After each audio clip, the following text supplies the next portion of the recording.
में बम रखकर दहशत फैलाने वाले गिरोह का पुलिस ने किया पर्दाफाश। रीवा जिले के विभिन्न जगहों पर टाइमर बम लगाकर लोगों में दहशत फैलाने का किया जा रहा था काम।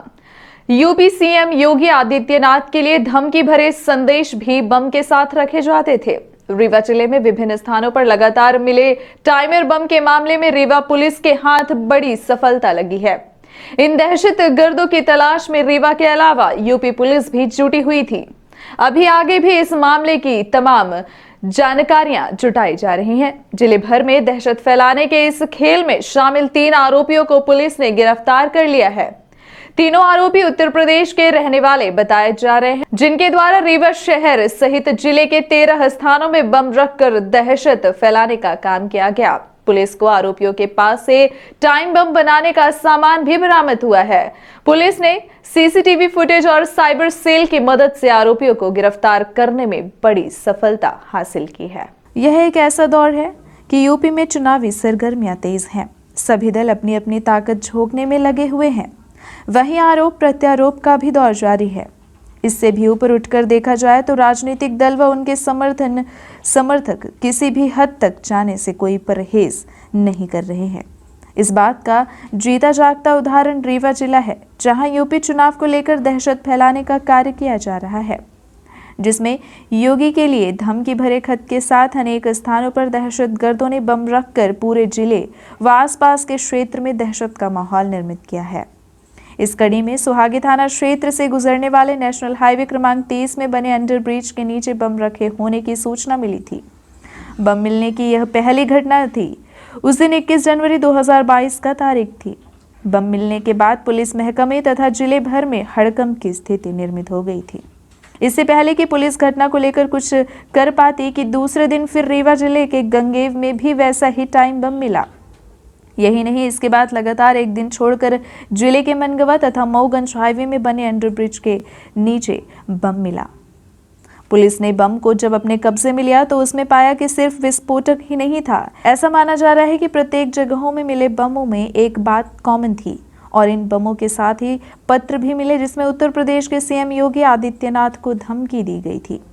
इस घटना के बाद लगातार रीवा पुलिस यूपी पुलिस के साथ बदमाशों की तलाश में जुट गई थी। आखिरकार पुलिस को बड़ी सफलता हाथ लगी और बम रखने वाले दहशतगर्द पुलिस के हाथ लगे। पुलिस लगातार आरोपियों की तलाश में जुटी रही। कई जगहों से सीसीटीवी फुटेज खंगालने पर पुलिस को एक संदिग्ध कार मिली, जिसकी पतासाजी शुरू हुई। बताया जा रहा है कि पुलिस ने इस कार को उत्तर प्रदेश से जब्त किया है। साथ ही 3 आरोपियों को गिरफ्तार किया है, जिनसे पूछताछ की गई तो आरोपियों ने पूरी घटना को कबूल कर लिया। इस मामले का खुलासा कर रहे रीवा एसपी नवनीत भसीन ने बताया कि पकड़े गए आरोपियों में एक आरोपी मैकेनिकल इंजीनियर है, जिसकी बीमारी की वजह से नौकरी छूट गई थी। इसके बाद वह अपने 2 साथियों के साथ दहशतगर्दी के इस खेल में शामिल हो गया और इनके द्वारा इस तरह की अनेकों घटनाओं को अंजाम दिया जा रहा था। हालांकि अभी यह साफ नहीं हुआ है कि ऐसा क्यों कर रहे थे और उत्तर प्रदेश के सीएम के नाम चिट्ठी क्यों लिख रहे थे। क्या यह किसी के इशारे पर यह कार्य कर रहे थे? अभी इस तरह के कई सवाल हैं, जिनका जवाब ढूंढने में पुलिस जुटी हुई है। इस मामले की जांच बड़ी बारीकी से पुलिस कर रही है। इस खेल में शामिल दहशतगर्दों को पुलिस ने हिरासत में लिया है, जिसमें प्रकाश सिंह सोनवंशी प्रयागराज तथा रामतीरथ हरिजन प्रयागराज के अलावा दिवेश दुबे प्रयागराज शामिल हैं, जिन्हें पुलिस ने गिरफ्तार किया है। इनके पास से electronic circuit, motherboard, paint, tape, aluminium तार, इलेक्ट्रॉनिक घड़ी समेत अन्य सामान बरामद किए गए हैं। इनके द्वारा train number 11094 Mahanagari express Manikpur में 4 बार मेजा उत्तर प्रदेश में, संगम एक्सप्रेस ट्रेन हापुड़ के पास मेरठ में तथा नैनी प्रयागराज में, सिरसा मेजा उत्तर प्रदेश, जिगना जिला मिर्जापुर उत्तर प्रदेश में बम रखे गए थे। इसके साथ ही रीवा के 4 स्थानों को मिलाकर कुल 13 स्थानों में टाइमर बम लगाए गए थे। पुलिस द्वारा अभी आरोपियों से पूछताछ की जा रही है, जिसमें अन्य सवालों के जवाब मिल जाएंगे। जैसा कि आप लोगों ने देखा, पिछले कुछ दिनों से लगातार जो घटनाएं प्रकाश में आ रही थी, जिसमें प्रयागराज जाने वाले नेशनल हाईवे के अंडरपास पर और उसके पश्चात मिर्ज़ापुर जाने वाले हाईवे के मुख्य मार्ग के बीच में भी आपने देखा कि कुछ सर्किट्स, टाइमर, पाइप्स के द्वारा कुछ आर्टिकल लगाकर दहशत फैलाने का प्रयास किया जा रहा था। इस क्रम में हम लोगों ने भी 3 आरोपी राउंड अप किए हैं। ये तीनों लोग जो हैं अभी इनसे प्रारंभिक पूछताछ की गई है। हमारी टीम लगातार इनसे भी सघन पूछताछ कर रही है। पूछताछ के दौरान जो तथ्य सामने आए हैं वो सबसे पहले तो जो एक आरोपी है प्रकाश सिंह, मैकेनिकल इंजीनियर की पृष्ठभूमि इसने अपनी बताई है। इसका कहना है कि इसको 2015 के आसपास से मिर्गी की समस्या शुरू हुई, जिसके कारण इसकी नौकरी प्राइवेट क्षेत्र में जो करता था छूट गई और पारिवारिक समस्याओं, तनाव, आर्थिक समस्याओं के चलते इसने तत्कालीन समय में ऐसी घटना 2 बार करने का प्रयास किया, परंतु उसमें सफलता कहीं से नहीं मिली। तत्पश्चात पुनः इसने स्वास्थ्य ठीक होने के पश्चात कहीं और अपनी नौकरी का प्रयास किया। इसके पश्चात पुनः आपने देखा जनवरी माह 2022 में, जैसा कि आपको हमने प्रेस नोट में दिया भी है, 8 जनवरी को नैनी, उसके पश्चात 13, 16, 19 जनवरी को भी उत्तर प्रदेश के विभिन्न जिले और उसके पश्चात 21 तारीख से मध्य प्रदेश में सुहागी थाना, 26 तारीख को मनगवा गंगेय में और 29 तारीख को मऊगंज में इस प्रकार की घटनाएं प्रकाश में आई।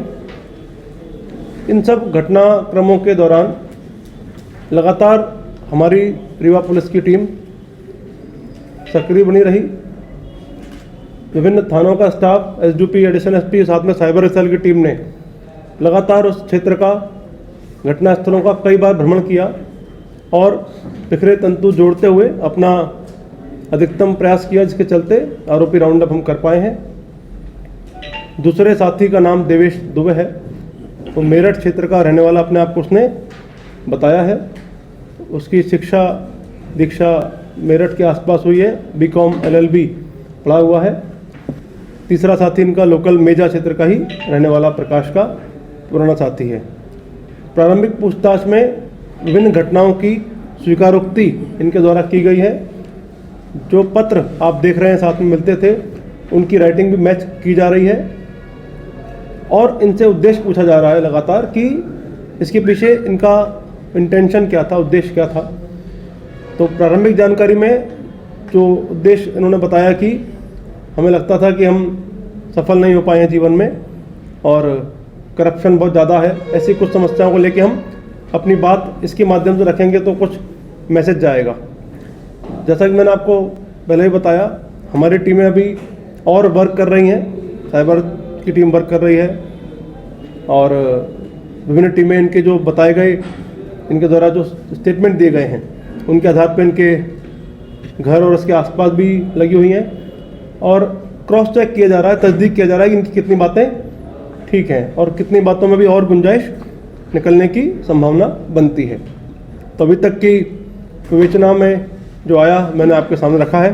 विवेचना भी जारी है और एडिशनल एसपी रीवा के नेतृत्व में SIT डिफरेंट क्षेत्र में अपना काम कर रही है। जब सुहागी वाली घटना के समय हमें एक फुटेज प्राप्त हुआ था, प्लस उस फुटेज को हम लोगों ने क्लियर कराया, काफ़ी उसमें प्रयास किए गए, तब क्लियर होकर पता पड़ा वो गाड़ी सेंट्रो है, क्योंकि रात के समय का फुटेज था, कैमरा भी दूर था। हमारी जो गश्त गाड़ी होती है, डायल हैंड गाड़ी का उस समय मूवमेंट उस क्षेत्र में था।